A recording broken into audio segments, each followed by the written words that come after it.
इतिहास के पन्नों में दर्ज एक ऐसा नाम जिसे आज तक उसकी तानाशाही के लिए याद किया जाता है। एक ऐसा डिक्टेटर जिसके नाम से दुनिया खौफ खाती थी, जिसके एक एक्शन ने यूरोप को दूसरे विश्व युद्ध की आग में झोंक दिया था। एक ऐसा नाम जिसके बाद दुनिया में कहीं किसी ने मनमानी की तो उसे तुरंत उसी नाम से बुलाया जाने लगा। और राष्ट्रवादी स्कूल का एक ऐसा विद्यार्थी जिसने न केवल जर्मनी बल्कि दुनिया के कई मुल्क के लोगों में अपने मुल्क और अपने गुट के लिए गर्व की भावना और जोश पैदा कर दिया। फांसीवादी विचारधारा का वो अड़ियल मिजाज नेता जिसने खुद अपने जीते जी ये नहीं सोचा होगा कि उसके जाने के बाद दुनिया भर के लोग उसे इस तरह जानेंगे। नमस्कार, इतिहास गवाह है कि इस खास एपिसोड में आपका स्वागत है। मैं हूं अमृत उपाध्याय।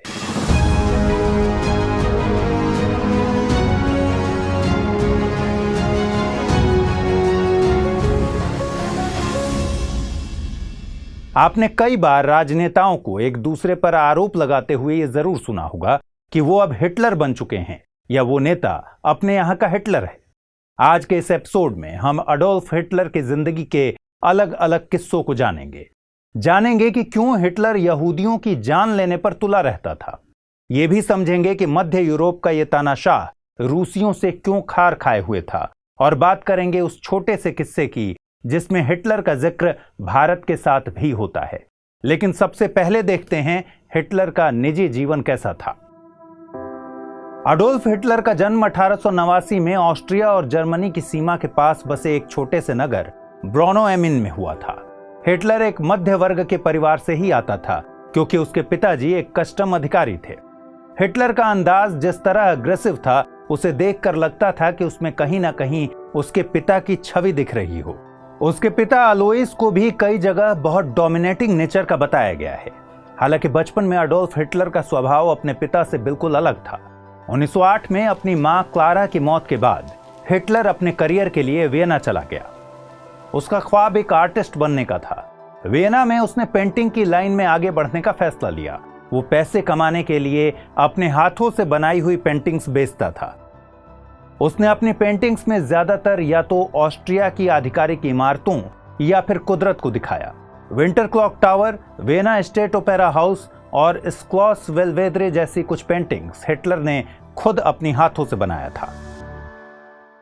1908 से 1913 तक वो ऑस्ट्रिया की राजधानी वियना में रहा। लेकिन ये 5 साल हिटलर की जिंदगी की दिशा तय करने वाला असली समय था। ये वही दौर था जब उसके ज़हन में यहूदियों के खिलाफ इतनी ज्यादा नफरत भर दी गई कि आगे चलकर वो दुनिया का सबसे दुर्दांत तानाशाह बन गया।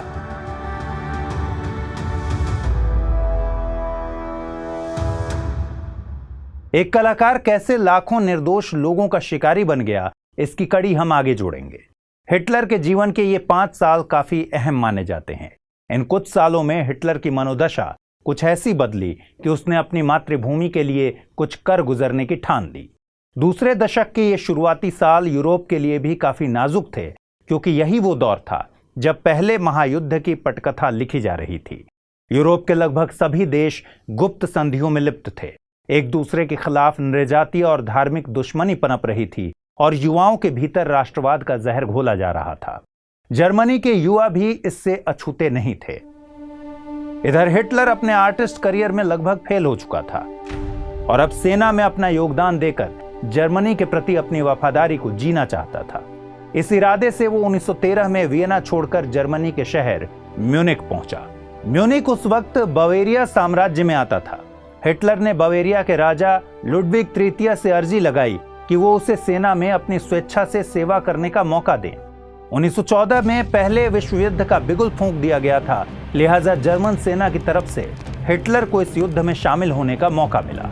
हिटलर की तैनाती बेल्जियम में की गई। इसके बाद फ्रांस में भी उसने लांस कॉर्पोरल की रैंक पर रहते हुए एक सैन्य टुकड़ी की कमान संभाली। फ्रांस में सोमे की लड़ाई में जर्मनी की सेना ने मित्र देशों का डटकर सामना किया था। सोमे की लड़ाई इतिहास के सबसे भीषण जंगों में गिनी जाती है। इस लड़ाई में भले ही जर्मनी को हार का सामना करना पड़ा, लेकिन मित्र देशों को भी इस युद्ध में बड़ा नुकसान हुआ था। सोमे नदी के पास 1916 में लड़ी गई इस जंग में 10 लाख से भी ज्यादा सैनिक मारे गए थे। हिटलर भी इस जंग में मरते मरते बचा और उसकी जांबाजी के लिए उसे कई मेडल्स से भी नवाजा गया। 1918 में बेल्जियम में फिर से हिटलर ही मित्र देशों का सामना कर रहा था। इस मोर्चे पर ब्रिटिश सेना की तरफ से एक मस्टर्ड गैस अटैक किया गया। ये गैस अटैक त्वचा और आंखों के लिए बहुत खतरनाक था। यही वजह थी कि हिटलर सहित सभी जर्मन सैनिकों को गैस मास्क पहनने की सलाह दी गई थी।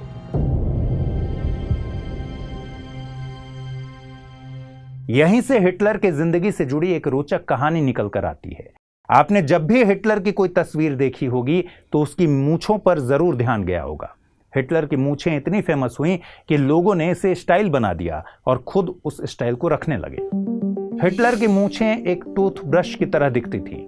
कुछ लोग मानते थे कि उस वक्त के जाने माने हास्य कलाकार चार्ली चैपलिन के जरिए ब्रिटिश सेना को चैलेंज करने के लिए हिटलर ने इस तरह की मूंछें रखी। लेकिन हकीकत यह है कि जब बेल्जियम के इप्रा में जर्मनी और ब्रिटिश सेना का आमना सामना हुआ तो ब्रिटिश सेना ने गैस अटैक किया था, जिसका जिक्र हमने अभी अभी थोड़ी देर पहले किया। जर्मनी ने इस अटैक से बचने के लिए ही हिटलर को अपनी मूंछों को काटने की सलाह दी ताकि लड़ाई के दौरान गैस मास्क उसके मुंह पर फिट हो सके। खैर, यह तो एक दिलचस्प किस्सा था। लौटते हैं कहानी पर। 1916 और 1918 में हुई दोनों लड़ाइयों और दूसरे मोर्चों पर जर्मनी को पहले विश्व युद्ध में मुंह की खानी पड़ी थी।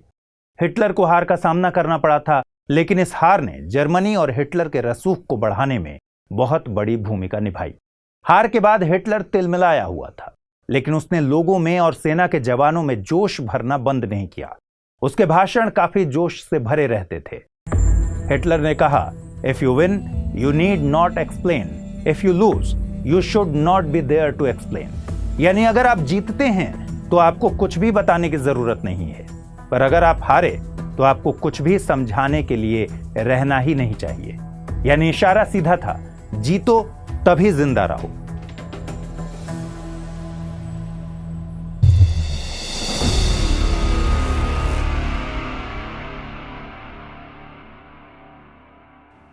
जर्मनी को फिर से उठाने और मित्र देशों से बदला लेने के लिए हिटलर ने लोगों को लामबंद करना शुरू किया। यहीं से हिटलर ने ऊंचाइयों पर पहुंचने की पहली सीढ़ी पर अपने कदम रखे। हार के बाद 1918 में हिटलर म्यूनिख लौटा। लोगों को अलाइड कंट्रीज के खिलाफ एक करने के लिए वो जर्मन वर्कर्स पार्टी नाम के एक छोटे से दल में शामिल हो गया। जर्मन वर्कर्स पार्टी का गठन 1919 में एंटन ड्रेक्सलर ने की थी। ये पार्टी पहले से ही कामकाजी मध्य वर्ग के हित में काम कर रही थी और आम लोगों में जर्मन राष्ट्रवाद को जगाने का काम चल रहा था। इस पार्टी में काम करते हुए हिटलर का कद पार्टी के भीतर धीरे धीरे बढ़ने लगा और इसी वजह से कुछ वक्त के बाद उसने सेना से इस्तीफा दे दिया। हिटलर की हैसियत बढ़ने के साथ ही पार्टी में कुछ बदलाव आने लगे। 1920 में पार्टी का नाम बदलकर national socialist German workers party रख दिया गया। इसमें नेशनल और सोशलिस्ट शब्द ही इसलिए जोड़े गए ताकि देश के बड़े और मध्यम तबके को राष्ट्रवाद से जोड़ा जा सके। स्वास्तिक को इस पार्टी का चिन्ह बना दिया गया। ये वही स्वास्तिक चिन्ह है जिसे हिंदू, बौद्ध और जैन धर्मों से जोड़कर देखा जाता है। पार्टी में अपने ओहदे को आगे ले जाने और नाजीवाद को बढ़ावा देने के लिए 1920 में ही हिटलर ने एक 20 सूत्रीय कार्यक्रम पेश किया था। इसी कार्यक्रम को बाद में पार्टी का आधार बनाया गया। इस कार्यक्रम में जिस तरह की बातें शामिल की गई थीं, उसकी वजह से इसे वर्साई की संधि का बहिष्कार कहा जाने लगा।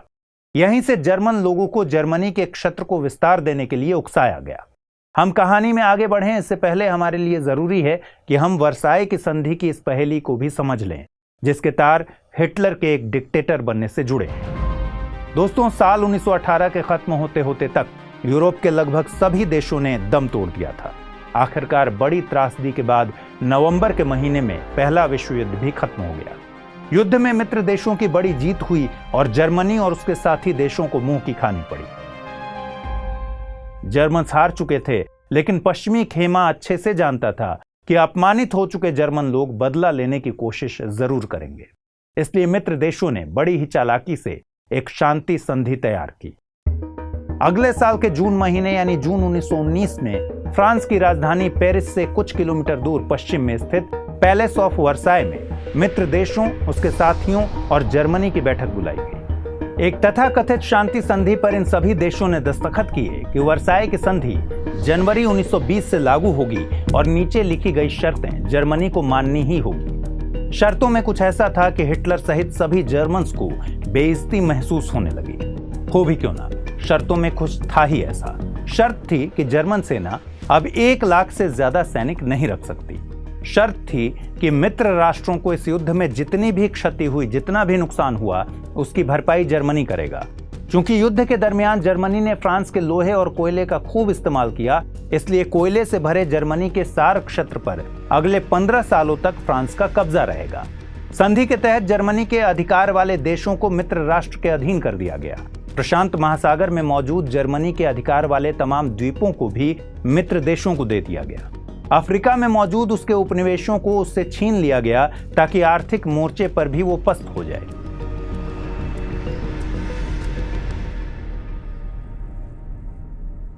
एक और निकृष्ट शर्त ये रखी गई जिसे सुनते ही अपने आप में वाकई भेदभाव वाली भावना आती है। वो ये कि पहले विश्व युद्ध की शुरुआत के लिए केवल और केवल जर्मनी ही जिम्मेदार है। ऐसे में लाजमी है कि जर्मन्स अपमानित महसूस करते। वर्साई की अपमानजनक संधि हिटलर को अंदर ही अंदर खाए जा रही थी। इसलिए उससे लंबा बदला लेने के लिए उसने national socialist German workers party यानी नाजी पार्टी के जरिए लोगों को लामबंद करने की योजना बना ली। हुआ भी कुछ ऐसा ही। अगले कुछ सालों में जर्मन लोगों में संधि का बदला लेने के लिए राष्ट्रवाद की भावना चरम स्तर पर भर गई। इसका परिणाम यह हुआ कि करीब 20 सालों के बाद यानी 1939 में जर्मनी ने पोलैंड पर हमला कर दिया और यूरोप में जो चिंगारी सालों से सुलग रही थी उसे दूसरे विश्व युद्ध की आग में बदल दिया। इसलिए कहा जाता है कि वर्साई की संधि एक युद्ध विराम ना होकर 2 युद्धों के बीच का विराम थी। खैर, ये तो रही बात वर्साई की अपमानजनक संधि की, लेकिन अब फिर से लौटते हैं हिटलर पर। हिटलर की नाजी पार्टी के जो कार्यकर्ता थे उनमें ज्यादातर लोग कामकाजी थे। ये लोग हिटलर के ओजस्वी भाषणों से बहुत ज्यादा उत्तेजित थे। इनमें कट्टर दक्षिणपंथ की भावना मजबूत हो चुकी थी। कार्यकर्ताओं में अपनी नस्ल के लिए फिर से उठ खड़े होने और लड़ने के लिए जान फूंक दी गई थी। उनके दिमाग में ये बात घर कर दी गई थी कि जर्मनी में अब एकमात्र नस्ल रहनी चाहिए और वो है सिर्फ और सिर्फ आर्य, न कोई यहूदी न कोई साम्यवादी। हिटलर अपने ओजस्वी भाषणों से पूंजीवाद और मार्क्सवाद विरोधियों को एक करके और यहूदियों के खिलाफ जहर घोलकर न्यू जर्मन ऑर्डर बनाना चाहता था। एक ऐसी व्यवस्था जिसमें जर्मनी का हर एक बाशिंदा बिना किसी स्वार्थ के राज्य की सेवा करेगा। एक ऐसी व्यवस्था जिसमें लोकतंत्र की जगह नहीं होगी, बल्कि हर एक शख्स के अधिकार फ्यूरर स्टेट यानी अधिकारवादी राज्य के लिए खत्म कर दिए जाएंगे। मजबूत होते यूरोप के सबसे कट्टर और दक्षिणपंथी दल नाजी दल का मकसद अब स्थानीय सरकार को हटाना था। हिटलर के भाषणों से साफ हो चुका था कि अब वो डिक्टेटरशिप यानी तानाशाही की तरफ बढ़ चुका है। वो यहूदियों से बहुत ज्यादा नफरत करता था। उसने ऐसा संदेश भी पूरे देश में फैलाया कि अगर वाइमर गणतंत्र की आज ये हालत है तो इसके लिए जिम्मेदार यहूदी और साम्यवादी हैं। उसने एक झूठ को लोगों के बीच इस तरह फैलाया कि यहूदी आगे चलकर हमारे मुल्क पर कब्जा करना चाहते हैं। यहूदियों के लिए हिटलर के मन में इतनी नफरत का बीज क्यों पनपा और इसका क्या अंजाम हुआ, इसे हम हिटलर से जुड़े इतिहास गवाह है के कार्यक्रम के दूसरे पार्ट में समझेंगे। दोस्तों, हिटलर को उसके भाषणों में जनता से जिस तरह की हुंकार भरी प्रतिक्रिया मिलती थी, उससे वो समझ चुका था कि अब वक्त आ चुका है कि वो जर्मनों पर शासन करे। नाजी पार्टी इतनी मजबूत हो चुकी थी कि इसके पास अपनी पैरामिलिट्री फोर्स थी। इस फोर्स को स्टर्मटलिंग कहा जाता था, जिसका मतलब होता है स्टॉर्म ट्रूपर्स। इस फोर्स में ज्यादातर वे लोग शामिल थे जो या तो बेरोजगार थे या फिर तत्कालीन सरकार से त्रस्त, या फिर वे लोग जो पहले विश्व युद्ध में मिली हार की वजह से मुंह की खाए बैठे थे। 1923 आते आते तक इस नाजी पार्टी की अपनी फोर्स में 15,000 से ज्यादा विद्रोही शामिल हो चुके थे। इनके पास आधुनिक हथियारों का अपना जखीरा था। अब तक की कहानी से क्या आपको नहीं लगता कि इस दौरान शायद हिटलर का नाजी दल एक राजनीतिक दल न रहकर एक विद्रोही गुट की तरह दिखने लगा था? दरअसल हिटलर को भी यही लगने लगा था कि अब यही सही मौका है जब खुद परेशान लोग सरकार के खिलाफ एकजुट हैं तो क्यों ना तख्ता पलट कर दिया जाए। हुआ भी कुछ ऐसा ही। हिटलर ने पहले विश्व युद्ध में जर्मनी के हीरो रहे जनरल एरिच लुंडॉर्फ के साथ मिलकर एक योजना बनाई कि अपने हथियारबंद सैनिकों के साथ क्यों ना स्थानीय बवेरिया सरकार को गिरा दिया जाए। दोनों ने मिलकर तख्ता पलट करने की हिमाकत भी की, लेकिन उन्हें कामयाबी नहीं मिली। इस पूरी घटना को इतिहास में हम बियर हॉल पुच या म्यूनिख पुच के नाम से जानते हैं। इस तख्ता पलट की कोशिश को सेना ने नाकाम कर दिया और इस निरर्थक कोशिश के बाद हिटलर को न केवल पार्टी स्तर पर नुकसान हुआ, बल्कि उसे 5 साल की सजा भी सुना दी गई। लेकिन हिटलर का राजनीतिक रसूख इतना बढ़ चुका था कि उसने महज 9 महीने ही एक बंदी के तौर पर बिताए। इन 9 महीनों में भी वो शांत नहीं रहा। जेल में रहते ही उसने एक किताब लिखी। हिटलर के इस पॉलिटिकल ऑटोबायोग्राफी का नाम है मीन कैंप, यानी मेरा संघर्ष। हालांकि इस किताब का यह पहला अंश ही था जिसे 1925 में पहली बार पब्लिश किया गया। कहते हैं कि चैंपियंस वो होते हैं जो आपदा को अवसर में बदल देते हैं। हिटलर ने भी कुछ ऐसा ही किया। हिटलर जानता था कि जेल की सजा उसके लिए एक मौका है। तख्ता पलट की कोशिश के बाद हिटलर उन सभी लोगों की नजरों में हीरो बन चुका था जो सरकार से त्रस्त थे। ऐसे लोग जो यहूदियों के और कम्युनिस्टों के खिलाफ लामबंद हो चुके थे और हिटलर के साथ कंधे से कंधा मिलाकर चल सकते थे।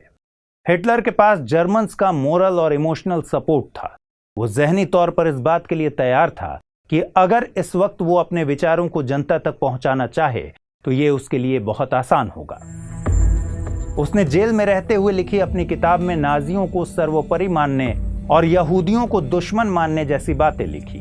उसने सीधे सीधे लिखा कि यहूदी जैसी अशुद्ध नस्ल को बाहर फेंकने का वक्त आ गया है। उसने पूर्व में जर्मनी के विस्तार का विचार रखा, जिसमें शामिल देश थे पोलैंड, चेकोस्लोवाकिया, ऑस्ट्रिया और रशिया। हिटलर की लिखी किताब मीन कैंप को पढ़ने के बाद न केवल जर्मनी बल्कि दुनिया भर में उसके चहेतों की संख्या बढ़ने लगी। 1925 में नाजी पार्टी की सदस्यता बढ़कर 25,000 हो चुकी थी और 1929 आते आते तक इसके सदस्यों की संख्या करीब करीब 2 लाख हो गई। वक्त भी मानो नाजियों का साथ दे रहा था। पहले विश्व युद्ध की त्रासदी के चलते जर्मनी दूसरे दशक में आर्थिक संकट झेल रहा था। लाखों लोग अपना रोजगार खो चुके थे। इधर 1929 की महामंदी की चपेट में आने के बाद जर्मनी जिन उधारों के सहारे थोड़ा बहुत चल पा रहा था, वे भी खत्म हो गए। सरकार के खिलाफ भी लोगों की नाराजगी बढ़ रही थी और इधर हिटलर का कद उसी तरह से बढ़ता जा रहा था। हिटलर के बढ़ते कद का प्रभाव आम चुनावों में साबित हो गया। नतीजा ये हुआ कि 1928 में जिस नाजी पार्टी को महज 80,000 वोट मिले थे, 1932 में हिटलर की उसी नाजी पार्टी को 1,40,00,000 वोट मिले। आम चुनावों में नाजी पार्टी एक बड़े दल के रूप में उभरकर सामने आ गई।